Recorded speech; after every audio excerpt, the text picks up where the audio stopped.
I'll be back from the break now. Let's get more of the insightful updates coming up this particular morning. But before that, just to remind you again that Zabu is the platform for you to invest in this particular period of the festive season, for you to at least kickstart your investment journey. So how simple and how easy is that? Use the USSD code *292 hash and follow the prompts, obviously, and you will reach to the Zabu platform where you'll be able to invest in bonds and securities. Of course, with a minimum of 15,000 Uganda shillings, it is very easy and quite affordable for you to easily invest in investments with Zabu, a platform by Otex East Africa. Zabu says, my money, my future, and of course, quickly kickstart off your day by doing so. Markets open at 8:15 a.m. and close at 3:15 p.m. East African Standard Time. They're only closed on public holidays and during weekends, but the rest of the working days, they are open for you to invest in bonds and securities. Do something new, courtesy of Otex East Africa and Zabu, my money, my future. And well, now Smb Insight is heading to the hospitality sector. What needs to be done for these particular employees under the hospitality sector, those who are employed, in regards to scaling up and how they attend to the different clients that are attached to the same sector. This and more is in the Smb Insight this morning. Well, Uganda is renowned for our tourism and hospitality. In fact, prior to the COVID-19 pandemic, the tourism and hospitality sector contributed 7.7% of Uganda's GDP, with earnings of 1.6 billion US dollars. The sector is also one of the biggest employers countrywide. According to the Ministry of Tourism, the tourism and hospitality sector accounts for nearly 667,000 employees. 90% of these are employed in the hospitality sector, which contributes 6.7% of the total national employment. Ensuring that the sector remains competitive requires a very concerted effort, one of which is to enhance the skills of those employed within the sector to deliver quality guest experiences for greater business continuity and greater business profitability. You know that Uganda is a very hospitable country. We are warm people. We've been marketing this. Many people come to Uganda because they know Uganda is the entertainment capital of East Africa. But as you know, what would bring a tourist back to Uganda is the experience. In other words, word of mouth. What have they experienced? How warmly have they been received, attended to, from the airport to the hotel, to all our tourism products, to our wildlife, all these places. So we must have skilled people, professionals, to attend to our visitors, so that then when they return to their homes, they can say, go explore Uganda, visit Uganda. I had an unforgettable experience. Now, enough legislation in the tourism sector which can put the hospitality in really its level. And I'm sure if this is done, tourism is again going back to be #1 income earner. But the things I've said we are to work on. One, the message. This is the power of Africa.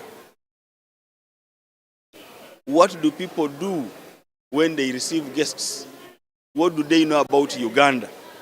You find a hostess who does not know even Kampala, a receptionist who doesn't know the neighbor of a hotel. Reasons: very many workers lost employment during COVID, and the hotel owners have decided to take on young people whom they can pay little money, because the others were being paid high salaries. So the 2 years has put now the level of service in the hotels lower than it was. That one I can tell you for sure, because almost all workers now are on training. The former highly trained workers are out of employment because either through collective agreements, they were paid their terminal benefits because they could not wait for 2 years without work. Others had aged up. So there has not been a proper transition after COVID. Apart from only those hotels that understand service as a priority, who are trying to call back the former employees to come and train the others. So if you go in any hotel today, the level of service is low.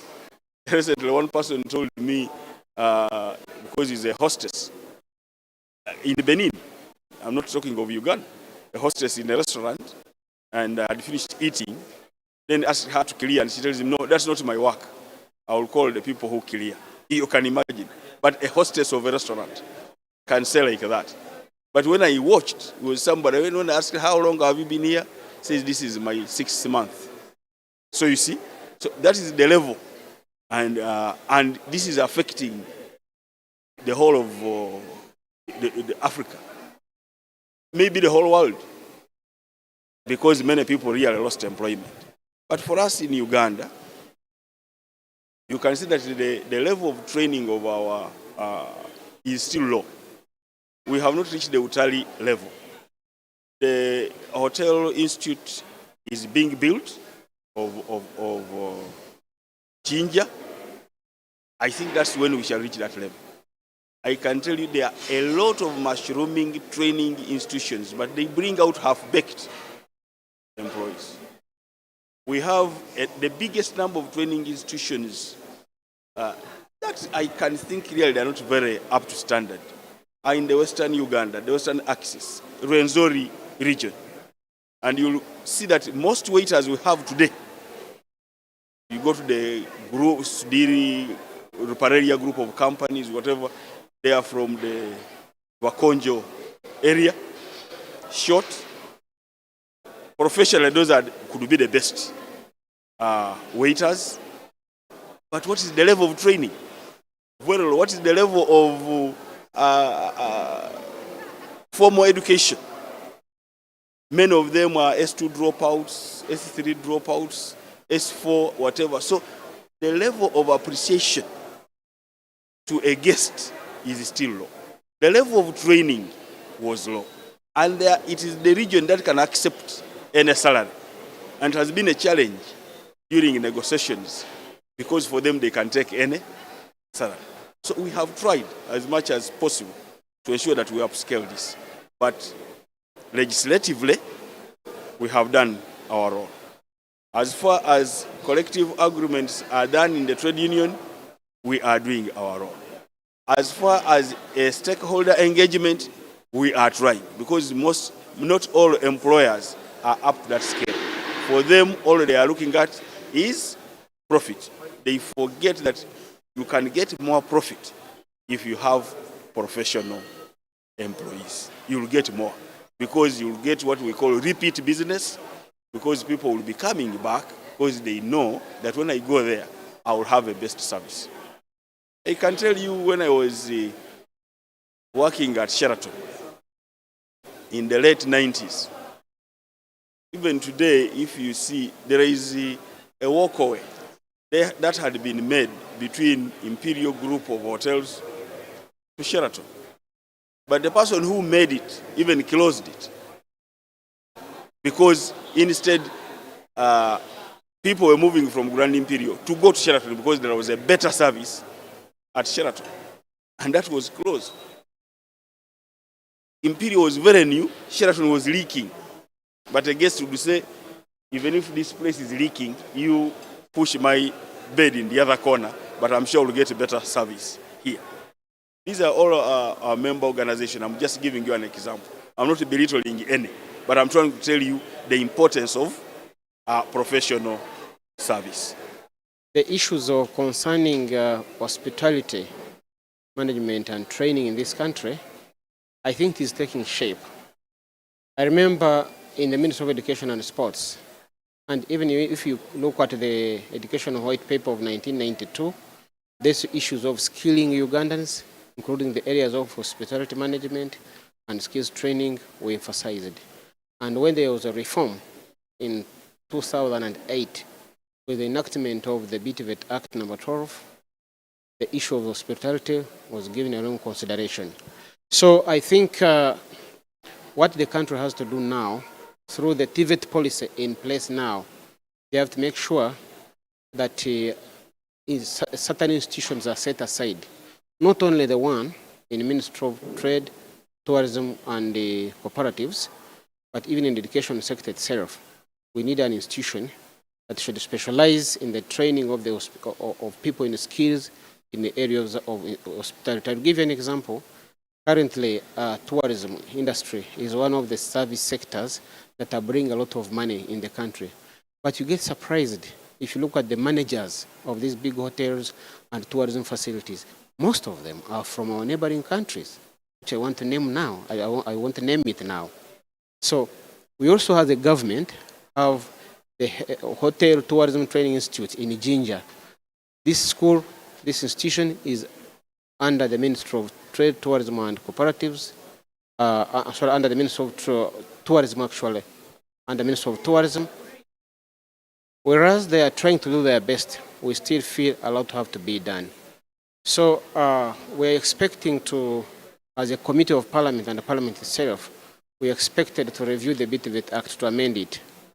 That area we are going to give it attention so that the government is able to get, or the public is able to get the quality people with the right skills that can help us and work in those industries.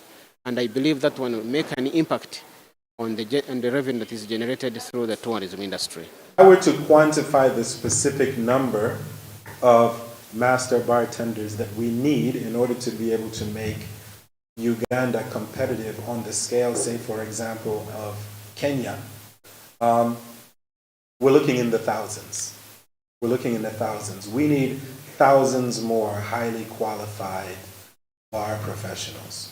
And that's not only master mixologists. Those are service captains. Those are restaurant and hospitality service managers. Those are the individuals who work behind the scenes to develop menus and to establish a standard of service delivery that is on par with global standard. And I think that's one thing that we're going to have to keep mentioning as we refer to Diageo Bar Academy is we are trying to leverage an awareness of international best practices. So many times people come to Uganda and they love the beauty of our nation. However, they lament certain elements of service delivery that they experience here. And what we are aiming for is to put service delivery in the hospitality sector in Uganda on par with international best practices. So whatever it is that we must teach, whatever it is that we must do to influence, and the knowledge that we must deliver in order to not only help the employees of these establishments, but the owners and managers who influence the culture of consistency of that standard.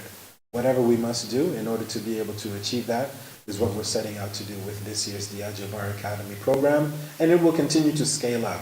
From 2,000, we're aiming for 10,000 in the next year. So we're really ambitious to make sure that we, as Diageo and Uganda Breweries, deliver significant impact at every level of hospitality service delivery.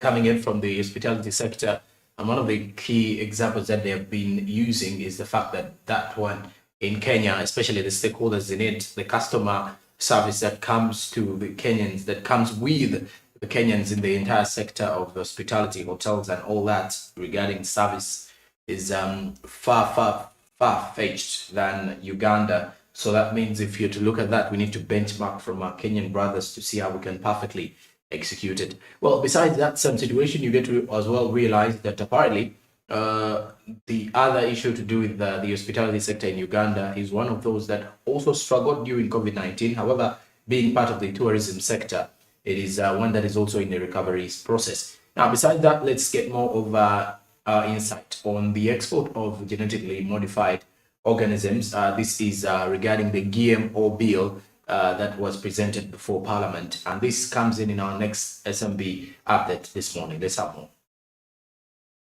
there is an upcoming conception that climate change has over-affected all sectors, but has affected the agricultural sector more. So some scholars are saying that we need to concentrate on the effects of climate change, and they are coming up with their best option of adopting genetically modified organisms in form of food, in form of seed, which some of us are not up to. We feel that we need to first exhaust the prioritized, tested, approved technologies in climate change management as far as climate change adaptation and climate change mitigation is concerned. We still have gaps in irrigation, we have gaps in post-harvest handling, we have gaps in soil fertility management. We still have a lot of things to do before we can think about bringing in the genetically modified organisms. And we also want to bring it out that the indigenous seeds are more resilient to climate change effects than these other genetically modified organisms. And based on the research we have looked at, these seeds require a lot of fertilization, they require a lot of herbicides, which cannot be sustained by our agricultural system. As Uganda, we are also identified by the food we have. So if we are to lose the indigenous seed, we shall lose all the tourists that were coming in to look at our seed. We have a number of policies, guidelines, but the implementation is the issue. There is limited allocations for monitoring the adherence of certain standards, put standards. For example, we have input suppliers, input supply shops in all our districts, local governments. But it is rare that we check the quality of what they sell. So we would like to incorporate it, especially in the bylaws that we hope districts should establish, that the district agriculture officers, especially staff in the production departments, are able to team with the staff in the trade, in the commercial department, to ensure that we do not only look at the taxes that will accrue from some establishments, but to also look at the quality of what these input shops sell. Because that is when we shall be sure of what they actually convey to the final consumers and the final farmers. I need to address the fear of the stakeholders as Parliament in reference to Article 79 and also our rules of procedure, rule number 29, is in line with the powers of people to take on the governance of their country, and also fits into Article 17 of the responsibilities and the duties of the actual citizens of Uganda. So we shall never, and we cannot pass our own laws in line with our interest, but we perform the task of legislation on behalf of Ugandans. Therefore, having concerned Ugandans and resilient to protection of the environment and food safety and the production as a whole, we shall be mandated, and actually we are mandated by law, to consult stakeholders, and their views have to be incorporated into any law before it passes. His Excellency, the President of Uganda, I think suspended the assenting of the GMO a bill because of the connotational issues which are embedded within. As Parliament, if this chance comes to review the same bill, of course we shall bear no advantage not to consult Ugandans, and we shall consult everyone that is still passionate and interested into discovering the smooth run of the country. I know that the ecosystem runs hand in hand with observation of culture, values, and norms. So I'm just wondering, the GMO seeds, where they can be imported expensively, but the outcome are sold cheaply. And we cannot have a seed that is genetically modified, but after being harvested, you cannot produce the same quality product as the mother seed. So I think this is a component that is still open to research. And it does not hide out that most of the advanced countries in agriculture have not so much relied on the genetically modified organic seeds, but they have relied on nature, and nature cannot be governed, nature cannot be limited, nature cannot be controlled. Uganda has been called and is still being called the Pearl of Africa, basically because of our good climate and the weather, the gentle undulating landscape, the coastal landscape, the vegetation that we have, that the entire environment is in support with our production locally without mixing it with the genetical organic substances. Where we have some cases where we have planted such genetically modified seeds, and on harvest, even during the process of planting, the rest of other crops are dried up. Where you advance and plant the genetically modified crop, the natural crop has to dry up completely. So this is a disaster. It's a negative effect to our country that we need to subdue to the powers of nature and revise to serve the needful. So we need to confirm to Ugandans that this country is theirs, this country lies into their hands, and their interests have to be catered for in any law before it passes. We are quite sure that as a parliament, we shall have to serve the needful. I think instead of government putting more efforts into welcoming the genetically modified seeds, we would rather carry on soil sampling to find out which specific area and which type of soil by nature supports which kind of crop to be grown. I think that's what we have to do. But the issue of advancing, going on by advanced seeds, I think it is a disaster to our country and the entire economy. Because I'm looking at a farmer who spends a lot of money just importing marginalized seeds. And after harvesting, you sell such outcome at an expensive expensive price. I think this contaminates with the concept of economy. You cannot invest higher and then you sell cheaply. That is an abnormal way of transacting business. And it's a high time as the country we realized that agriculture and more so gardening, cropping is one of the cardinal job that even God created on the world. Immediately man was created, the first job that was assented to him is agriculture, cropping, animal rearing.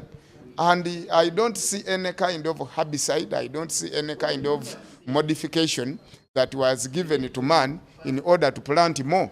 But the kind of rules and regulations that man was given and that he was supposed to adapt was to take on the charge of caring for, and taking the monitoring.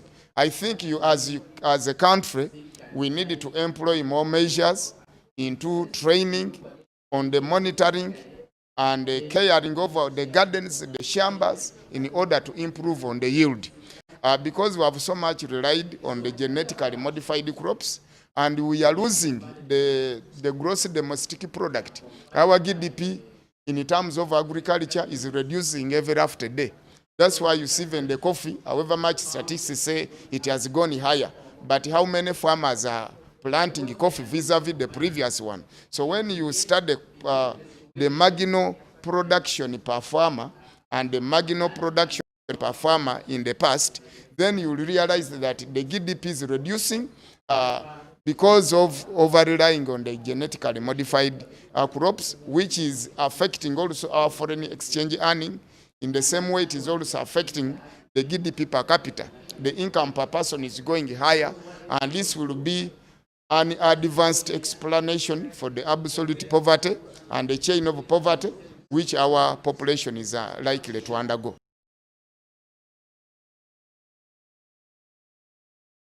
Send the bill, Parliament will have to go to their different constituencies to ask the people or the matters regarding the genetically modified organisms? Well, of course, it does seek to tackle issues regarding the issue to do with poor quality seeds, if you're to look at that, especially when you look at the grains that we export out of the country.